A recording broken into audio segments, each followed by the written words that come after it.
ನಗರಸಭೆಯಿಂದ ವ್ಯಾಪಾರ ಪರವಾನಗಿಯನ್ನ ನವೀಕರಣ ಮಾಡದೆ ವ್ಯಾಪಾರ ನಡೆಸುತ್ತಿದ್ದ ಮಾಂಸದ ಮಳಿಗೆಯೊಂದಕ್ಕೆ ಮಡಿಕೇರಿ ನಗರಸಭೆಯ ಅಧಿಕಾರಿಗಳು ಬೀಗ ಜಡಿದ ಘಟನೆ ನಡೆದಿದೆ. ಮಡಿಕೇರಿ ನಗರದ ಗಣಪತಿ ಬೀದಿಯಲ್ಲಿ ಕೋಳಿ ಮತ್ತು ಕುರಿ ಮಾಂಸ ಮಾರಾಟ ಮಾಡುವ ಅಂಗಡಿಯೊಂದರ ಮಾಲೀಕ ಕಳೆದ 4 ವರ್ಷಗಳಿಂದ ನಗರಸಭೆಯಿಂದ ವ್ಯಾಪಾರ ಪರವಾನಗಿಯನ್ನ ಪಡೆಯದೆ ವ್ಯಾಪಾರ ನಡೆಸುತ್ತಿದ್ದು, ಈ ಬಗ್ಗೆ ನಗರಸಭೆಯಿಂದ ಹಲವು ಬಾರಿ ನೋಟಿಸ್ ನೀಡಲಾಗಿತ್ತಾದರೂ ಪರವಾನಗಿಯನ್ನ ನವೀಕರಣ ಮಾಡದೆ ಬೇಜವಾಬ್ದಾರಿ ವಹಿಸಿದ್ದ ಹಿನ್ನೆಲೆಯಲ್ಲಿ ನಗರಸಭೆ ಅಧಿಕಾರಿಗಳು ಅಂಗಡಿಗೆ ಬೀಗ ಜಡಿದ್ರು. ಅಂಗಡಿಯ ಮಾಲೀಕರು ಈ ಹಿಂದೆ ಮೃತಪಟ್ಟಿದ್ದು, ಅವರ ಕುಟುಂಬಸ್ಥರು ಬೆಂಗಳೂರಿನಲ್ಲಿ ವಾಸಿಸುತ್ತಿದ್ದು, ಅಂಗಡಿ ಪರವಾನಗಿಯನ್ನ ನವೀಕರಣಗೊಳಿಸುವಂತೆ ಹಲವು ಬಾರಿ ಹೇಳಿದ್ದರೂ ಪರವಾನಗಿಯನ್ನ ನವೀಕರಣಗೊಳಿಸಿಲ್ಲವೆಂದು ಅಂಗಡಿ ಬಾಡಿಗೆದಾರ ಈ ಸಂದರ್ಭ ಅಳಲು ತೋಡಿಕೊಂಡರು.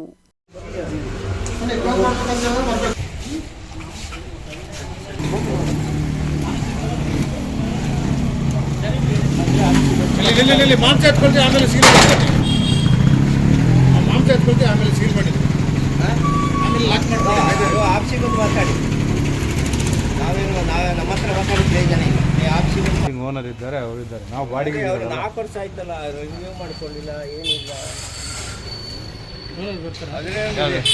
ಓನರ್ಗೆ ಬೆಳಿಗ್ಗೆ ಫೋನ್ ಮಾಡಿದೆ ನಾನು, ಅವ್ರು ಮಾತಾಡ್ದೆ 4 ವರ್ಷ ಆಯ್ತು, ಒಂದು ಯಾರು ರಿನ್ಯೂ ಮಾಡ್ಕೊಬಂದಲ್ಲ. ರಿನ್ಯೂ ಮಾಡಕ್ಕೆ ಮಾಡಿಲ್ಲ ಇವರು.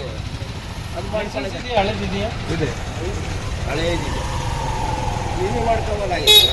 4 ವರ್ಷ ಬೇಕು ಅವ್ರು ರಿನ್ಯೂ ಮಾಡ್ಕೊಳ್ಳೋಕ್ಕೆ. ನಾನು ಎಷ್ಟು ಸರಿ ಬಂದು ಹೇಳಿದ್ದೀನಿ ಅಂದರೆ, ನಾನು ಇಲ್ಲಿ ಬರುವಾಗ ಹೇಳ್ತಾನೆ ಇರ್ತೀನಿ,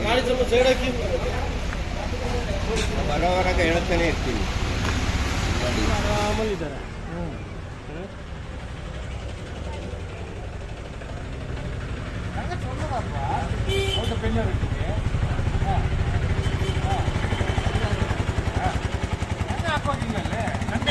ನಾನು ಅಕ್ಕ, ನನ್ನ ಹೆಸರಲ್ಲಿ ನಾನು ರಿನ್ಯೂ ಮಾಡೋದು, ಅವ್ರ ಹೆಸರಲ್ಲಿ ಇರೋದು. ನಾವು ಹೆಂಗೆ ರಿನ್ಯೂ ಮಾಡೋದು? ತಗೊಳ್ತಾರೆ. 3-4 ವರ್ಷ ಇಲ್ಲ, 1 ವರ್ಷ ಇರ್ತಾರೆ.